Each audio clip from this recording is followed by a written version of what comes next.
Welcome back, welcome back, welcome back, welcome back.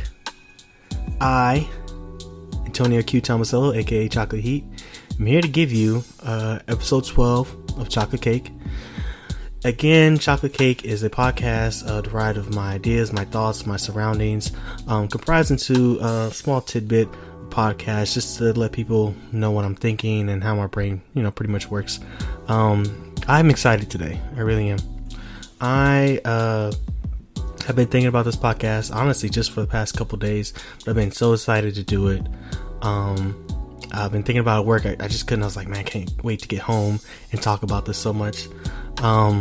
Because I get to, shift a little bit from a little heavier tones to honestly me nerding out a little bit. If you don't know me very well, I love video games. I love superheroes. I love anime and comic books and all that stuff. I love all that. And I recently saw Marvel Infinity War, and I liked it, and I wanted to talk about it. But really, I want to talk about why I love Marvel movies, my top 5 favorite Marvel movies, and my likes and dislikes of the DC universe. So let's get into it, because I'm super excited. I want to do this. So this is episode 12 of Chocolate Cake, and I'll just say top 5 Marvel movies. I'm going to go into more about it, but it's going to be top 5 Marvel movies. Just calling me, whatever. Alright, so fair warning, I did see Infinity War. I saw Marvel Avengers Infinity War, and I liked it a lot. This will have spoilers. I tried to really think about a way around it, but I couldn't honestly really put my thoughts forward and collaborate and express my feelings towards it without spoiling things. I couldn't do it. I tried. I was like, maybe if I just kind of give out a vague explanation of this or whatever, but I couldn't do it. So this will have spoilers. If you haven't seen the movie, I'm going to be honest with you, they're really not deep, crazy spoilers. The movie wasn't as this came out of nowhere kind of thing, but I know I like to go into a movie just clear-minded, so yeah, spoilers. So let's get into this. I can't wait. I got so much information that I just like to nerd out about. So let's start with the top 5 Marvel movies. Now, my 5th Marvel movie, at the bottom. Well, first of all, I love all the Marvel movies. Every single Marvel movie I thought was good. There's a few of them that I thought weren't as great as certain ones, of course. But honestly, to be direct, they're all decent movies to watch. None of them I've ever came away and said that was a bad movie. So my 5th Marvel movie is actually Marvel Infinity Wars. Now, some people might be kind of surprised and thinking, this is the definitive movie since it has everybody in it. It came last, it has to be the best. That's not necessarily the case. Like I said, I love the movie. I thought the movie was fantastic, but it's not without its gripes. So spoilers. The one thing I really enjoyed about Infinity War is I did like Thanos as a character. Thanos, early in the movie, which I thoroughly enjoyed, like the first 5 minutes, they establish how strong he is, because he fights the Hulk. He fights Hulk real quick, and he puts his ass down. And Hulk is one of my favorite all-time characters. They set the tone for how strong. He's not just a regular person. He's not just a guy sitting on a throne making people do his bidding. Off the back, Hulk fights him, loses like in 5 minutes. He whoops his ass. Thanos is not one to be trifled with, which is great. I also like there was a certain pivotal moment in the movie where Thanos cries. And he cries because he sacrifices, spoiler, he sacrifices his daughter, Gamora, to get one of the stones. The reason this is, and I'm going to kind of cut into this, I did like that part because it shows a different side of a villain that we have not seen at all. You know, a villain is this guy is so powerful, and he has a moment where he's crying because he has to, the ends justify the means. So he has to kill his own daughter. So it works in giving off that effect of making you trying to feel something.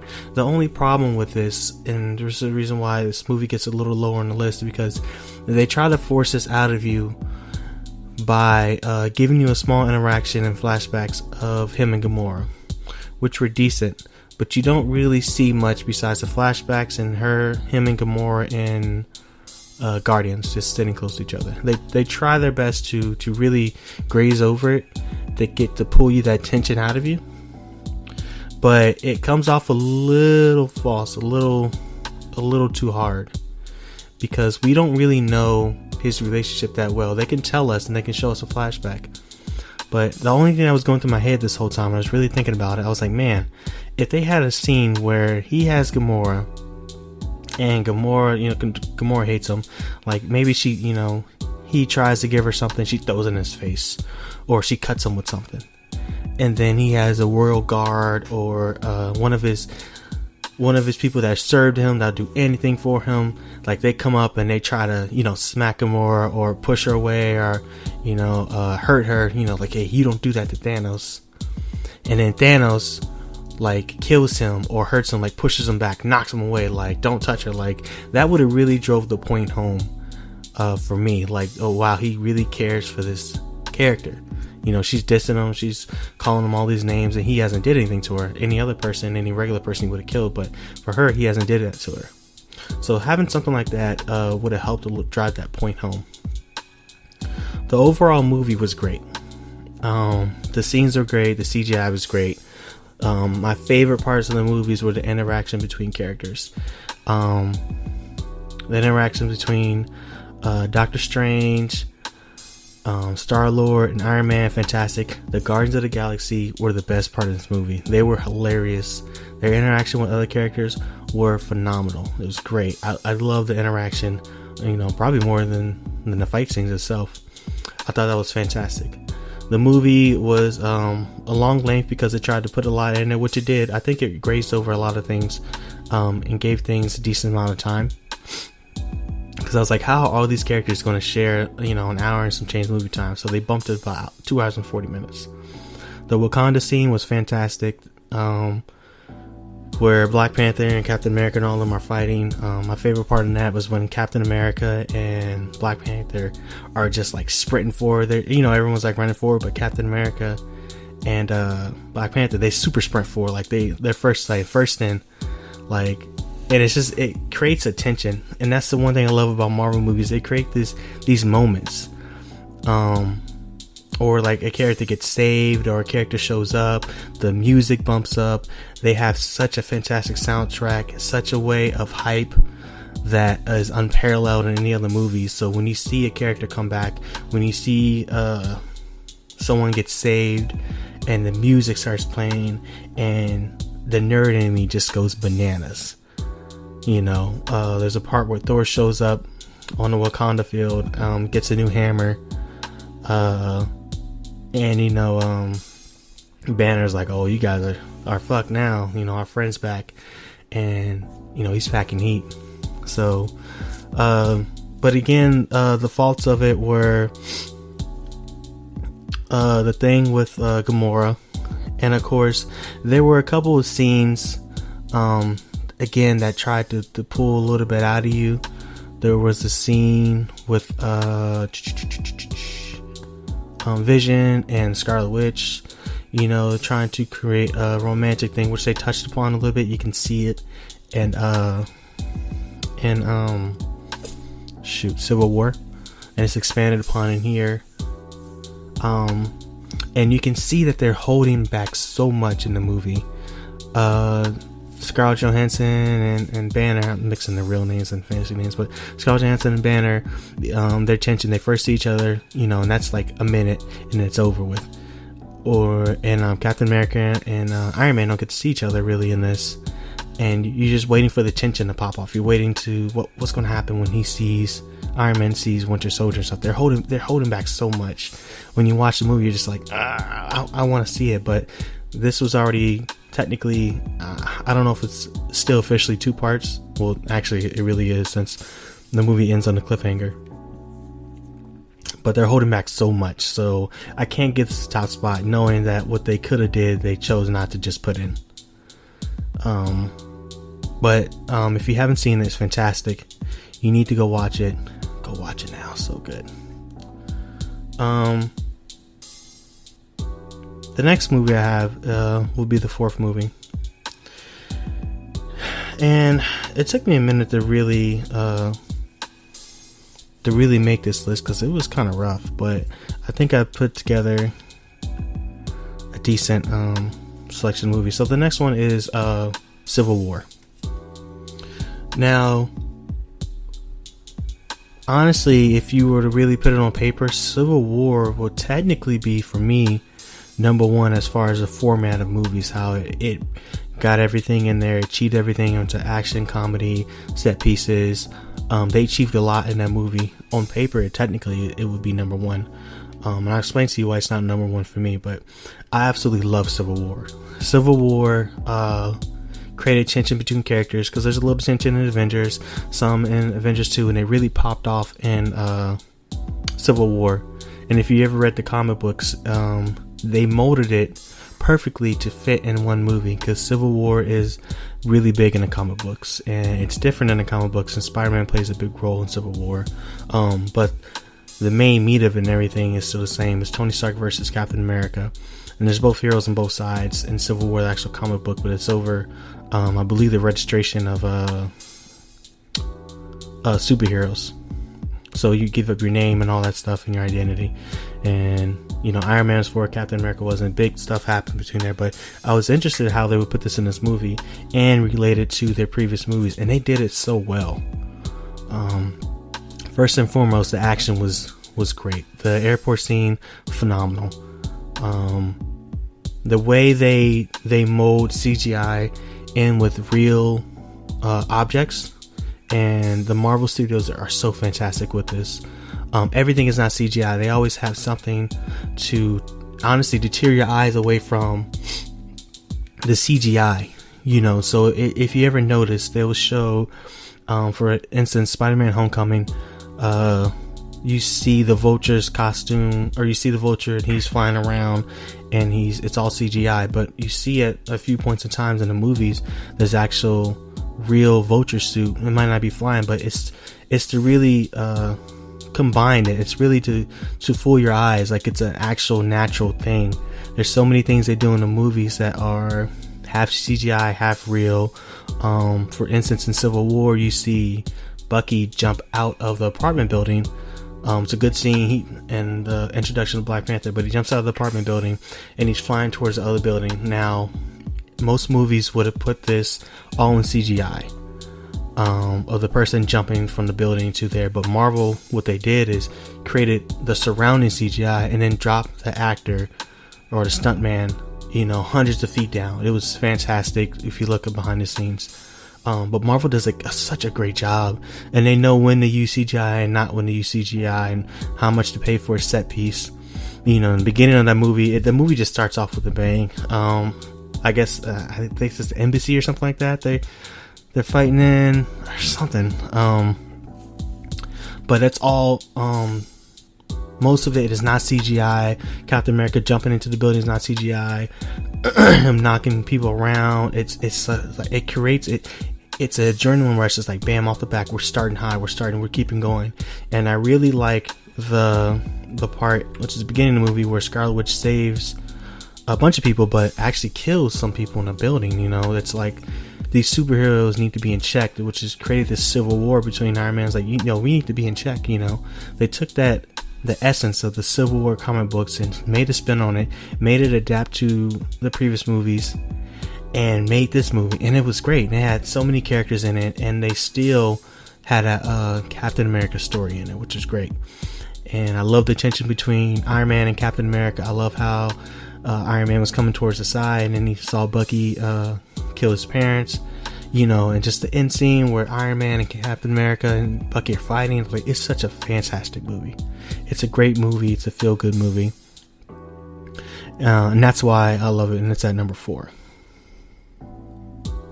For number 3, this would be an interesting pick. This would be the first Iron Man.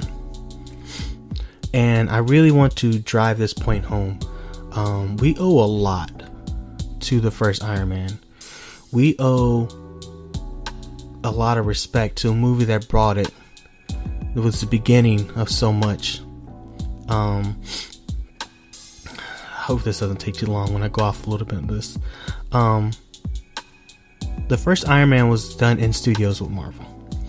A lot of people, some people know, clearly the nerds know, but not a lot of people know the history of what happened with Marvel. So years ago, I'm gonna try my best to glaze over this really fast to get you to understand the importance of this movie. Years ago, Marvel was going bankrupt. The comic book scene was not very good. It was declining over the years. I forgot what year it hit an all-time low.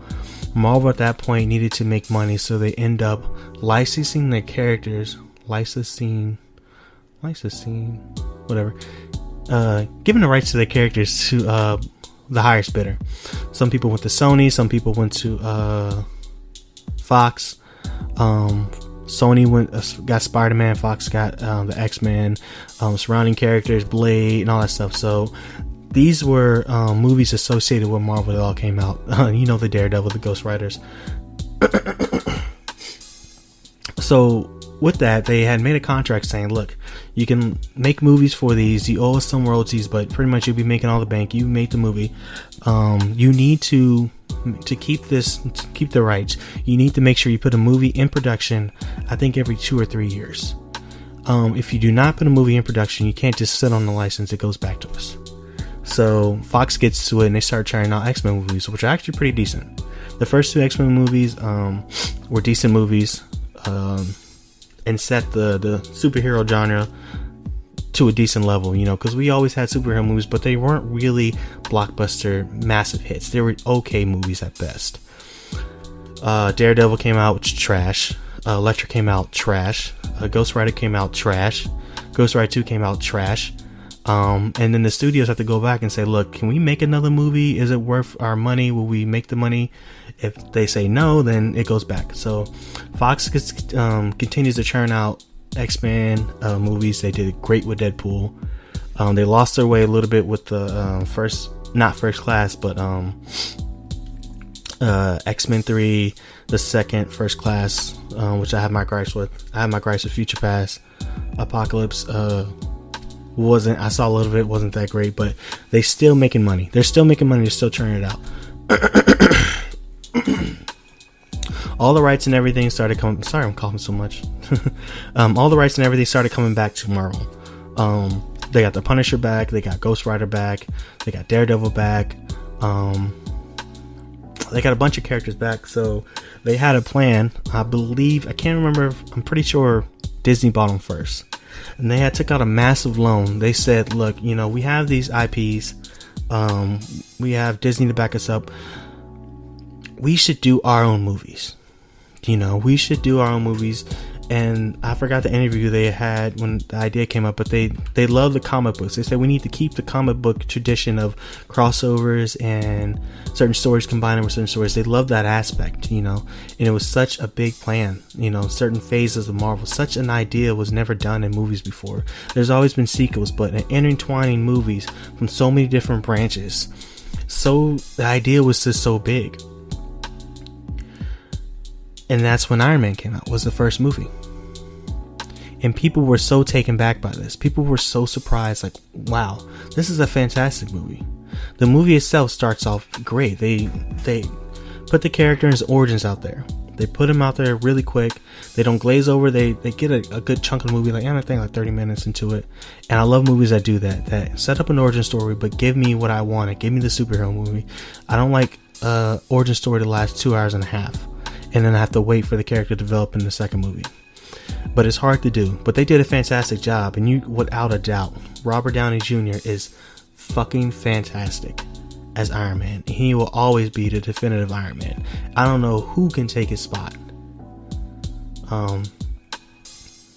So it comes out and it's fantastic. Critics are going all over the place. It's a great movie. This is the start of something big. That's when Marvel starts churning out the movies. But we owe a lot of respect to Iron Man. The writing, the CGI was great. It was a great feel-good movie. It's fantastic for what things are to come. That's why it deserves the number 3 spot on my list, because we owe a lot. It's the first. We owe respects to it.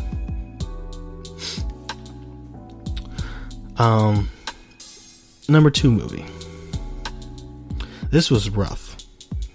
This was really rough because I wanted this movie to take the number 1 spot, actually, but it wasn't.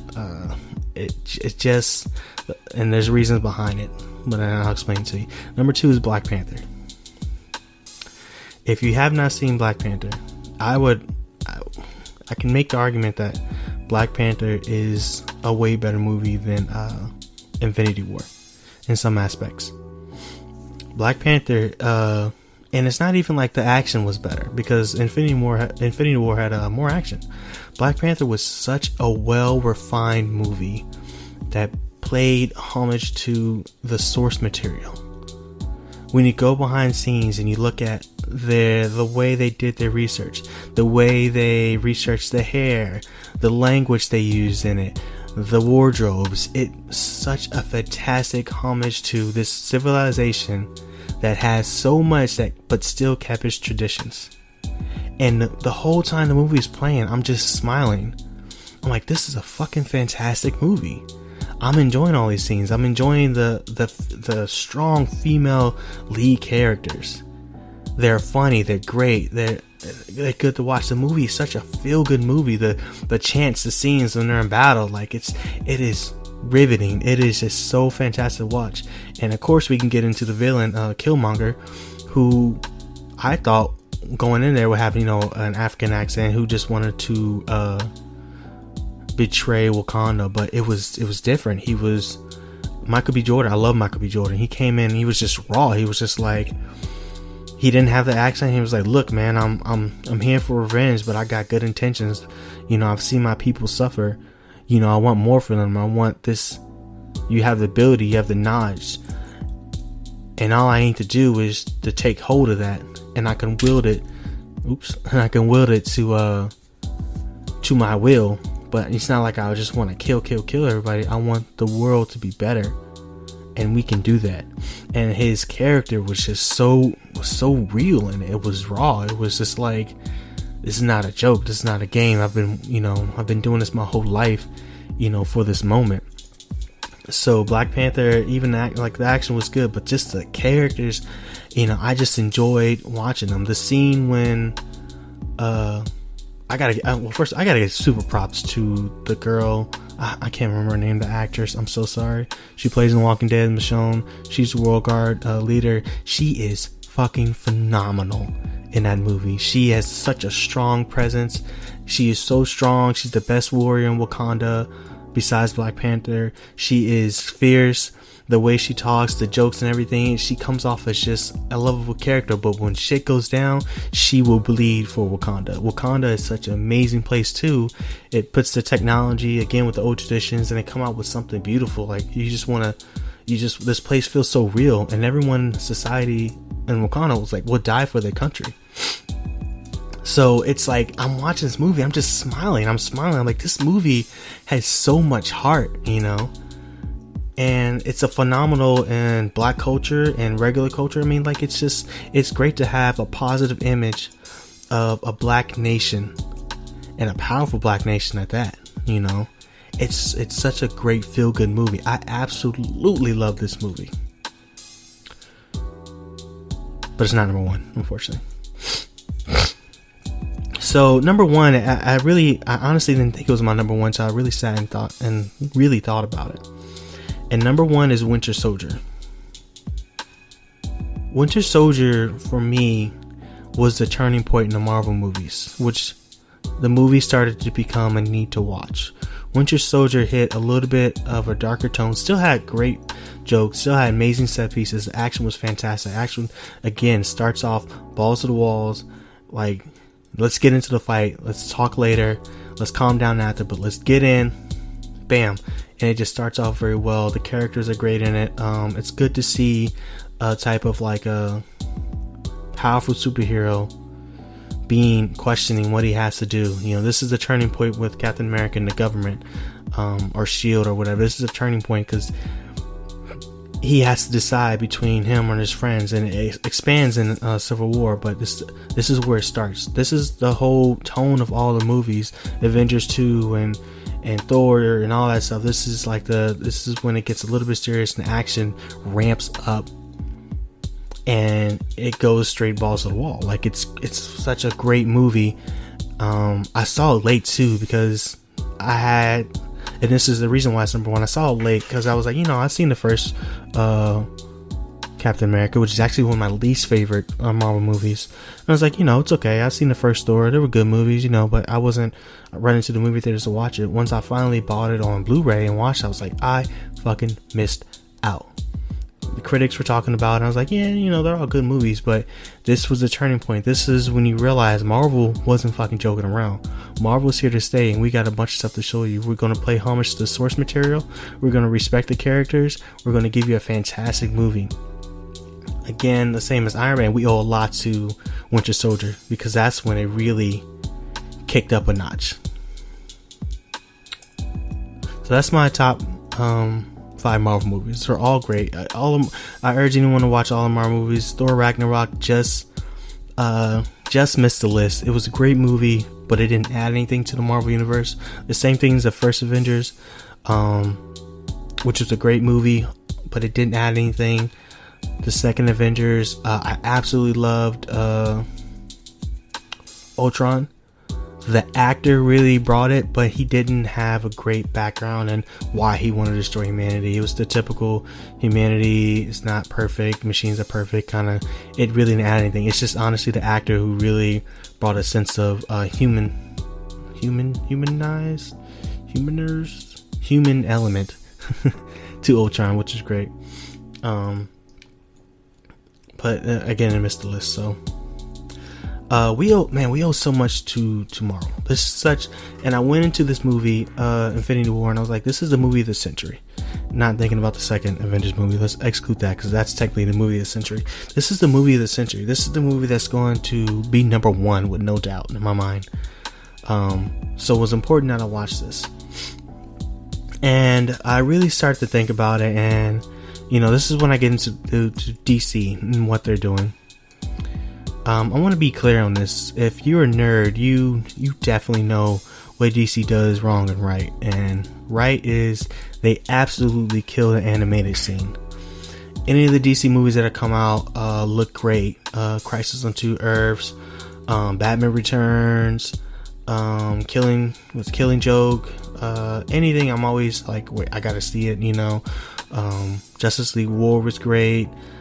There's so many good. The animation's fantastic, and this is something Marvel really doesn't do well, is their animated movies that don't look good, first of all, and don't have a great tone. They're usually kiddish, PG. They're not a serious tone. All the DC movies have a way serious tone, and a couple more, rated R. And they develop their story and characters, and it's way better. But DC does not do great live action, man. And it fucking hurts to watch it go down. So I want to be clear on a couple things. And actually I didn't touch upon this. Batman really established the superhero movies too. When Batman Begins came out, we all know Dark Knight, which is arguably one of the best superhero movies ever made. Dark Knight Rises. These really set the tone for a darker image of superhero movies, which is great. But then once Christopher Nolan was done with that, DC went on and they did a good job with Superman. I enjoyed that movie, actually. I enjoyed the essence of Superman, how powerful he was, and I was really, really excited for Batman vs Superman. And then it came out. DC does not know how to balance their movie out. The first 5 minutes of Batman vs Superman, I knew I would hate this movie. The first 5 minutes, the way it was, they're trying to establish a brand new Batman. They're trying to establish why Batman hates Superman. And then they're trying to establish an end result to the movie, not into a second part. The end result into all this, they're solving in the first movie. Now, if you don't know, if you're not nerd inclined, Batman vs Superman is a mashup between Batman Returns, which is arguably the most iconic graphic novel of Batman ever, and they mashed up Superman Doomsday, which is again the most iconic Superman graphic novel, or actually this one was the comic book. Arguably the two greatest stories of both characters, they mashed up into, and then they added in their own fucking flavor, and the movie came out half-assed because of it. They didn't take time, they didn't build the hype train, they didn't put in the work. They tried to mash up so much to get to Justice League that it falls flat. I'm going to explain to you the one thing I cannot stand in these movies, in any movie that is superhero related. You can change the origin. You can change the costumes. You can change the aesthetic of the character. But do not change the identity of the character. That is everything nerds understand. That is everything people are going to notice. That is everything that we revolve around while we're going to go see that movie.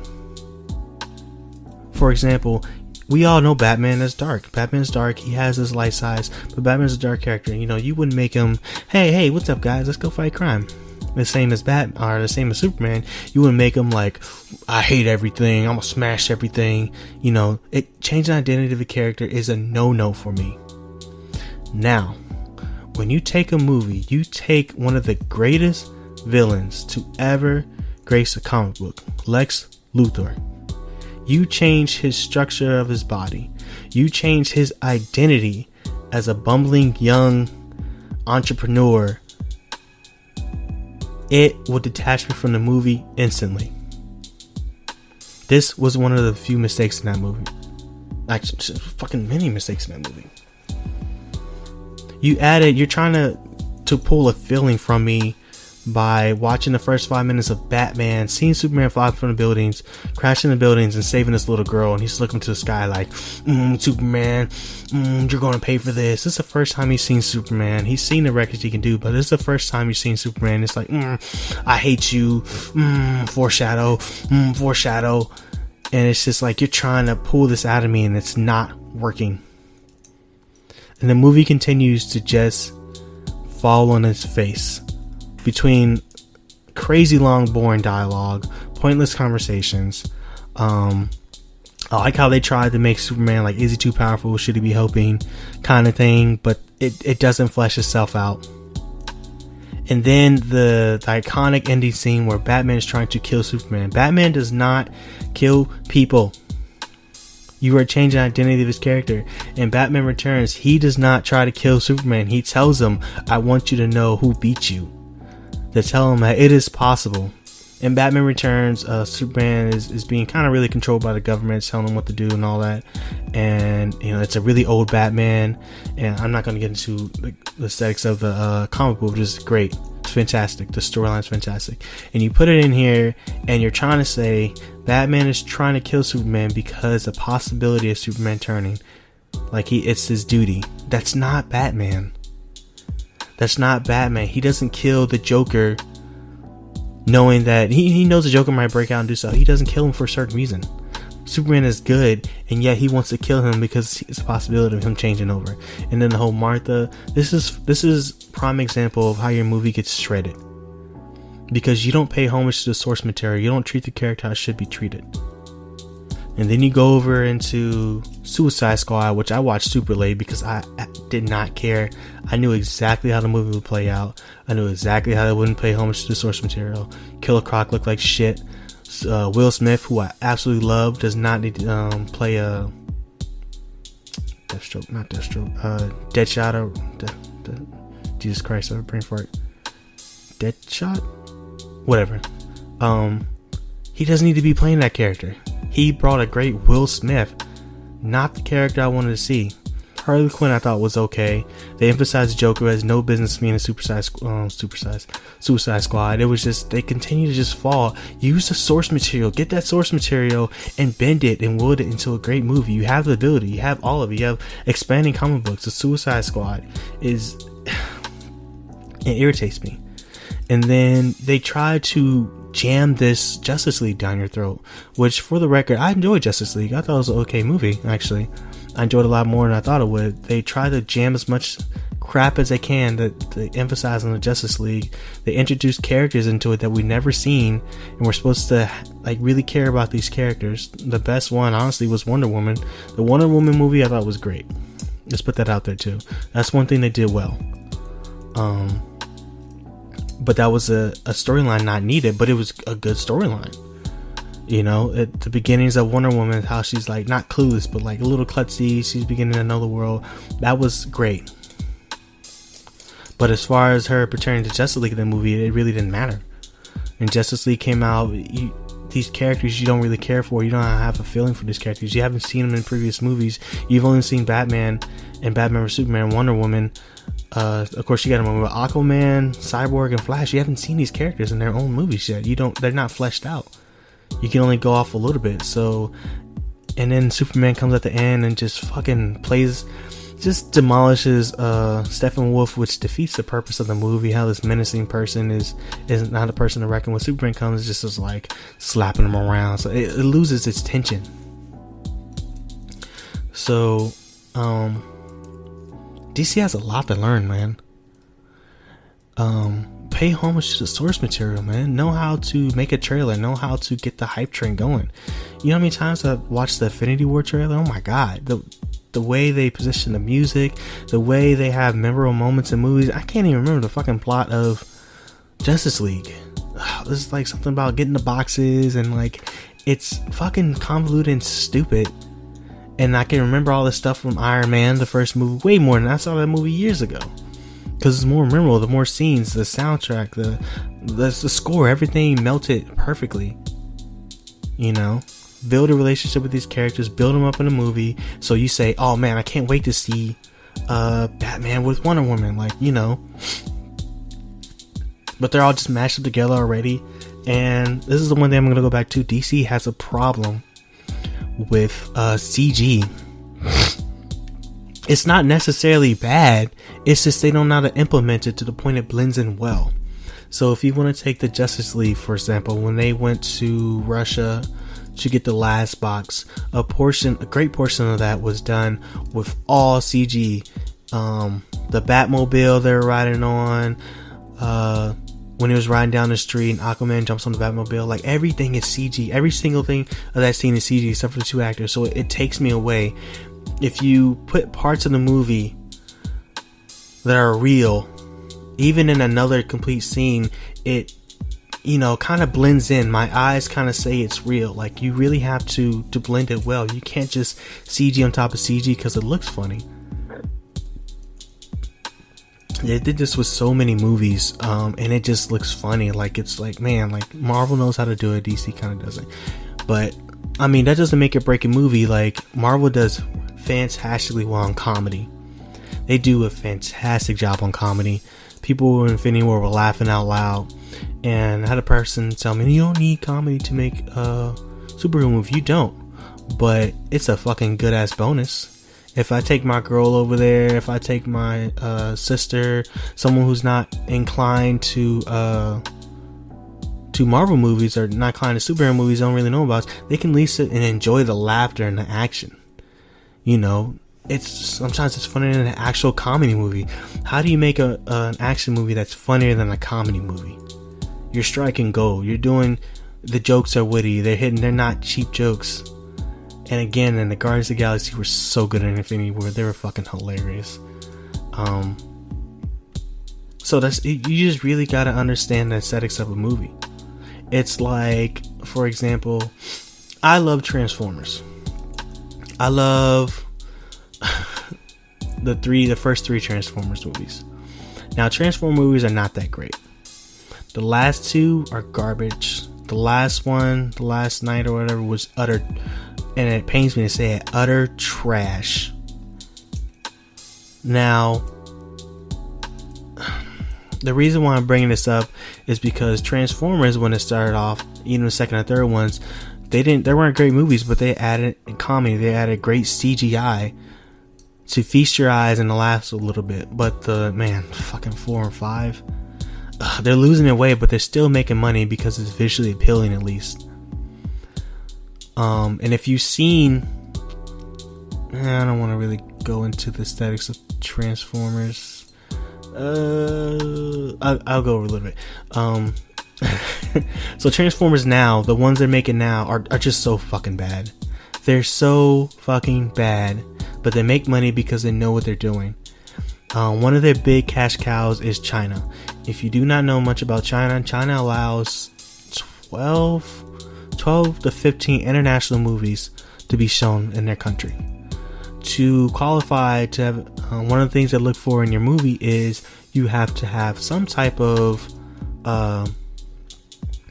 Asian actor in it, famous Chinese place, something to really say, something that identifies with China. So if you remember, the fourth Transformers was set in Beijing. For some stupid ass reason, they're like, we gotta go to our second lab in Beijing. And I was trying to figure out why the fuck they did this, and then I find out this information, and you see him drinking like the famous juice box milk tea or whatever, and just pointless scenes. But it was a cash cow in China. They make a lot of money box office in their movie in China. Like, they make a lot of money. They know, they play sources. They're honestly really just saying, let's throw whatever the fuck we want. Let's put some advertising in it for China. Let's get all the advertising from Mountain Dew, fucking Budweiser, Chevrolet. They know how to milk a fucking cow. They know how to beat a goddamn dead horse. So their movies are bad, but they're still cashing out. So you really have to understand, why is Justice League not performing that well? Why didn't it perform that well? Why are they not performing that well in their movies? Why are they getting bad reviews?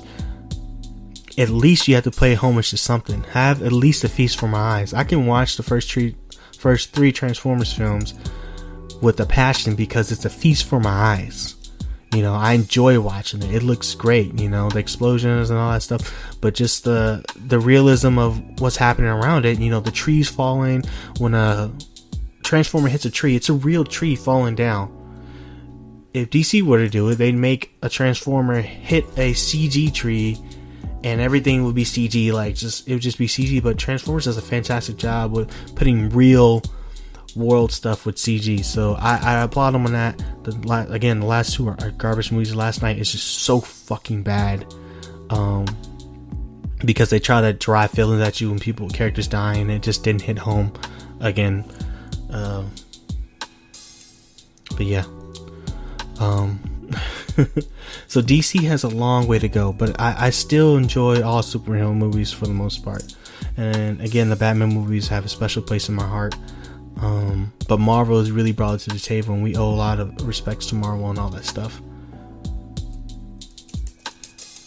What else do I want to talk about? I talked about my top 5.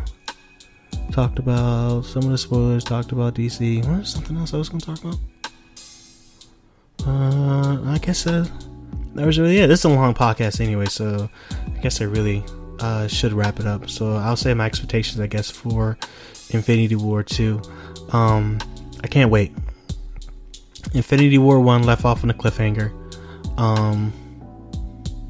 And again, they pulled a lot of stuff, which is kind of annoying. It's kind of like when you buy a game and they keep story elements out of the game as DLC, downloadable content, and then they add it in and say, hey, if you want the full story, you gotta pay this. But it's gonna be a whole nother movie, so I can, I gotta give it some of a pass, because I'm definitely gonna enjoy it. The tension, the characters that have died, Thanos coming back and trying to wreck shit. I'm gonna enjoy it, and I'm pretty sure it's gonna be way better than this one. But they're all great and fantastic movies. I really think if you haven't, you should watch it. They just have a way. They do so well with the hype train. and so many people need to learn from this. For example, too, like I was watching the trailers, and the Mission Impossible trailer played, and it was a fantastic trailer, and the music was great, and it makes me want to go back and buy the previous ones which I didn't see. You have to connect with the audience. The same thing as Harry Potter. You know, Harry Potter, everyone loves the whimsical world, how it transitioned from paper to movie very well. That Fantastic Beasts trailer just started to show, and people got hyped. You know, just the music, the ding ding ding ding, like, you know, people were getting hyped. You have to understand who you're making the movie for. I'm sitting there watching Infinity War, and like, they made this movie for me. They made this movie for my inner nerd to go crazy, and it is fucking working.